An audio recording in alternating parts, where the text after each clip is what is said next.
Recently Apple company ने $3 trillion की valuation के साथ बनी पूरे वर्ल्ड में number 1 and only cooperate company. आज एप्पल को एक लग्जरियस एंड स्टेटस सिंबल माना जाता है। दोस्तों, आपको पता है एप्पल के प्रोडक्ट जैसे कि आईफोन, आईपॉड, मैक, ये इन प्रोडक्ट का मार्केट में बहुत ज़्यादा क्रेज है।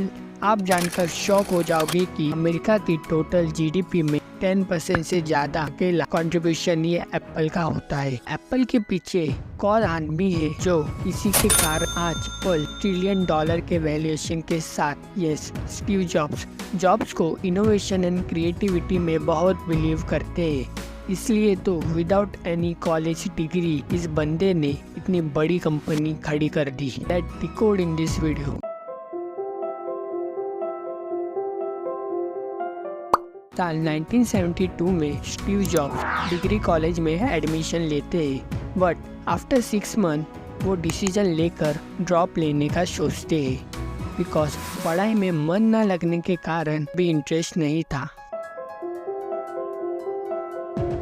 जॉब्स को लैपटॉप और कंप्यूटर से मानो प्यार सा हो गया। इलेक्ट्रॉनिक डिवाइस से जॉब्स का इंटरेस्ट काफ़ी तेज़ी से बढ़ने लगा और वही काफ़ी ज़्यादा पैशनेट भी हो गए थे।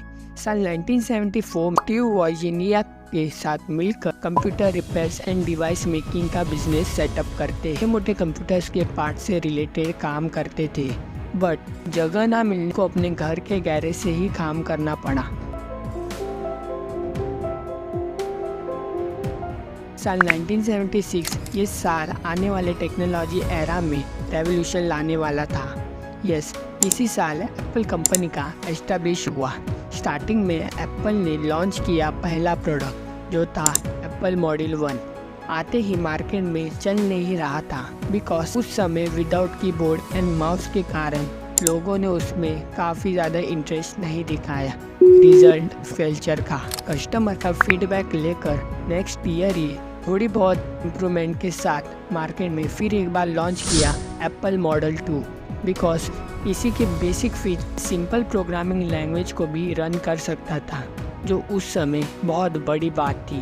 ड्रास्टिकली देखा जाए तब एप्पल 2 थोड़ी बहुत सक्सेस मिली और एप्पल ने अपना कस्टमर बेस बना लिया। कुछ समय बाद ही साल 1980 में स्टीव जॉब्स ने एप्पल कंपनी को पब्लिकली कर दिया गया, यानी कि स्टॉक मार्केट में लिस्ट किया गया।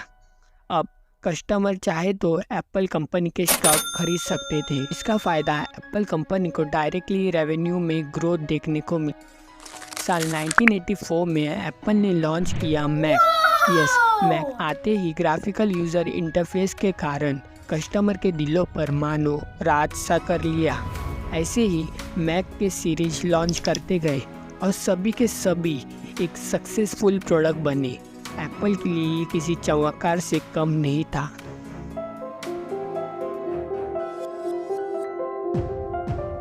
साल 1985 में स्टीव जॉब्स को एप्पल कंपनी के सीईओ से रिमूव किया जाता है, बट वाई? जैसे कि आपको पता है एप्पल के 2 लोगों ने एस्टैब्लिश किया था।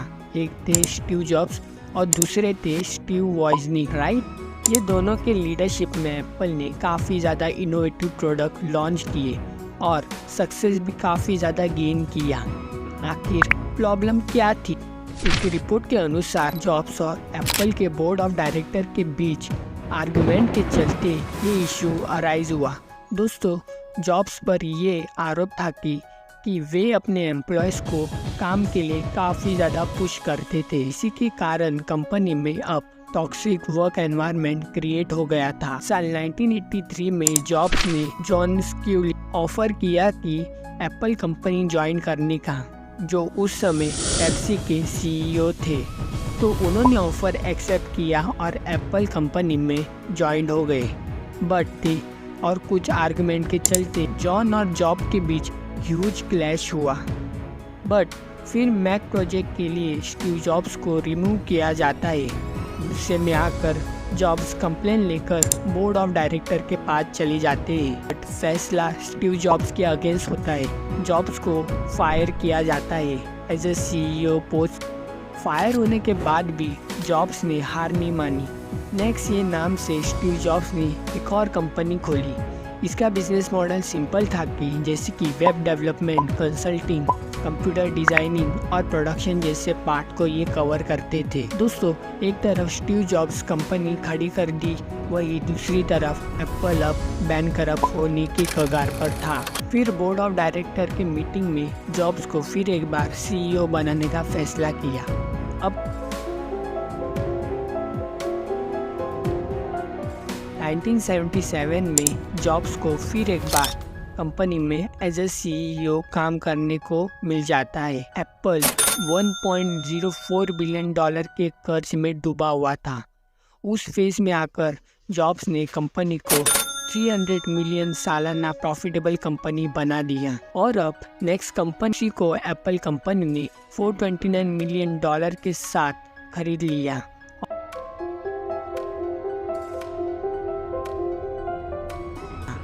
उनका सबसे बिगेस्ट टर्निंग पॉइंट तो 2007 में हुआ, बिकॉज एप्पल ने लॉन्च किया आईफोन। यस, आईफोन जो आज स्टेटस सिंबल माना जाता है। और फिर एक बार एप्पल ने ताबड़तोड़ शुरुआत कर दी। आज एप्पल की 14वां सीरीज चल रहा है। क्या मानो फ्यूचर में और भी ज़्यादा सीरीज आने वाले हैं। वो सभी के सभी एकदम सक्सेसफुल प्रोडक्ट बने हैं एप्पल के लिए। दोस्तों, फिर आता है साल 2011। यस, ये साल है जब टेक्नोलॉजी एरा में 2 पैंक्रियाटिक कैंसर के चलते डेथ हो जाती है। इसी के साथ एप्पल के CEO का पद टिम कुक संभाल लेते हैं। आगे की कहानी आपको जाननी है तो लेट मी कमेंट